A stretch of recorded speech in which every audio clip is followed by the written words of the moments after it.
नमस्कार, मैं हूं अंजलि इस्टवाल और एक बार फिर से हाजिर हूं बस इसी दुआ के साथ कि फिट रहे इंडिया। आज हम आपको बता रहे हैं कि आखिर किडनी फेलियर की क्या वजह होती हैं और किस तरह से इससे बचा जा सकता है। किडनी की बीमारी पिछले 20 साल से हमारे कंट्री में लगातार बढ़ती चली जा रही है। हर साल करीब 1 लाख से ज़्यादा मरीजों को या तो डायलिसिस की या ट्रांसप्लांट की ज़रूरत पड़ती है। पर दुर्भाग्य की बात यह है, उन 1 लाख में से सिर्फ करीब 3,500 ट्रांसप्लांट हमारे देश में होते हैं। मेजॉरिटी ऑफ द पेशेंट किसी बगैर इलाज के ही उनकी मृत्यु हो जाती है। किडनी ट्रांसप्लांट किडनी फेलियर का सबसे अच्छा इलाज है, जिससे कि मरीज को सबसे अच्छी क्वालिटी ऑफ लाइफ मिलती है, सबसे ज़्यादा क्वांटिटी ऑफ लाइफ मिलती है। किडनी ट्रांसप्लांट के लिए किडनी डोनर की ज़रूरत होती है। डोनेशन 2 तरह का होता है। एक तो लाइव रिलेटेड डोनेशन होता है, जिसमें कि मरीज़ के सगे संबंधी घर के लोग उसको किडनी देते हैं। दूसरा डोनेशन होता है डिजीज़ डोनर ट्रांसप्लांटेशन, जिसमें कि सपोज कर लीजिए किसी यंग मनुष्य की एक्सीडेंट में मृत्यु हो जाती है। इन मनुष्यों की किडनी को निकालकर किडनी के मरीज़ के लगाई जा सकती है और एक मरीज़ को नॉर्मल जीवन दिया जा सकता है। हमारे देश में अभी डिजीज़ डोनर ट्रांसप्लांटेशन की अवेयरनेस नहीं है। हमें बेसिकली जागरूक होना है कि हमें ऑर्गन डोनेशन की तरफ बढ़ना है। हर इंसान जो 18 से 65 साल की उम्र के बीच में है, वो अपना किडनी डोनेशन कर सकता है। आज हमारी न्यूट्रिशनिस्ट से जानिए क्या वाकई में ग्रीन टी पीने से आपका वजन कम हो सकता है।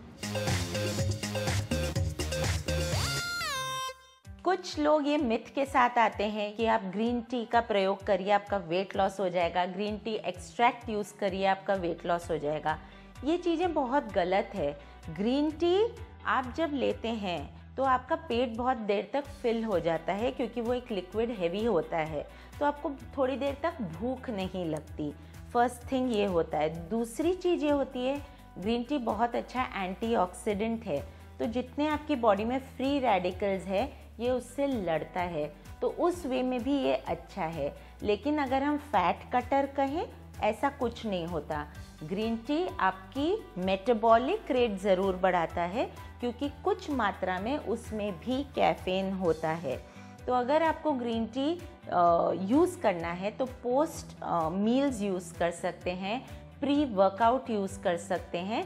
लेकिन ये नोशन के साथ अगर आप यूज़ कर रहे हैं कि इसे मैं पीऊँगी और मेरा फैट रिडक्शन होगा, ये गलत है। हर को ग्रीन टी नहीं पीना चाहिए। जैसे बहुत सारे पेशेंट्स होते हैं जिन्हें हाई बीपी होता है, जिन्हें एसिडिटी होता है, अगर वो ग्रीन टी का प्रयोग करते हैं तो ये बेनिफिट की जगह उन्हें हार्म करता है। इंटरनेट पे बहुत सारी इन्फॉर्मेशन अवेलेबल होती है, परंतु ज़रूरी नहीं कि वो सबकी बॉडी के लिए सही हो। तो आप जो भी करें एक कंसल्ट करके किसी से करें कि ये चीज़ आपकी बॉडी में किस वे में रिएक्ट होगी।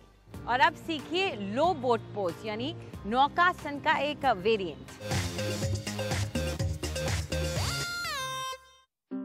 नमस्कार, आज जो मैं पोस्चर करने जा रही हूँ वो एक लो बोट पोज है, नौका आसन की मॉडिफिकेशन है। और ये पोस्चर आपकी बैक को स्ट्रेंथन करता है और कोर को, और ऑटोमेटिकली जब कोर स्ट्रांग होता है तो आपकी बैक भी स्ट्रांग होती है। तो अब हम देखेंगे ये पोस्चर हम कैसे करेंगे। सबसे पहले आप सिटिंग पोजीशन में इस तरीके से अपने नीज़ को क्लोज टू द बॉडी रखेंगे। यहाँ से आप 45 डिग्री एंगल पे लेटेंगे, अपनी बैक को ऊपर रखते हुए। यहाँ से हम अपनी right leg, left leg straight करते हुए, आर्म्स अलोंग साइड। 3 से 6 ब्रेथ के लिए होल्ड करेंगे। एक्सेल और वापस। सो इसे आप 3 ब्रेथ्स, 6 ब्रेथ्स, 12 ब्रेथ्स तक भी होल्ड कर सकते हैं। आज के लिए इतना ही। नमस्कार। और चलिए देखते हैं आज कौन सी टिप्स लेकर आई हैं हमारी ब्यूटी एक्सपर्ट।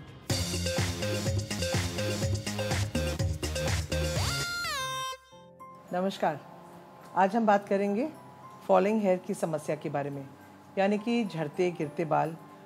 वो गिरते बाल जिसकी वजह से कई सारी टेंशन्स अपने आप ही बढ़ जाती हैं।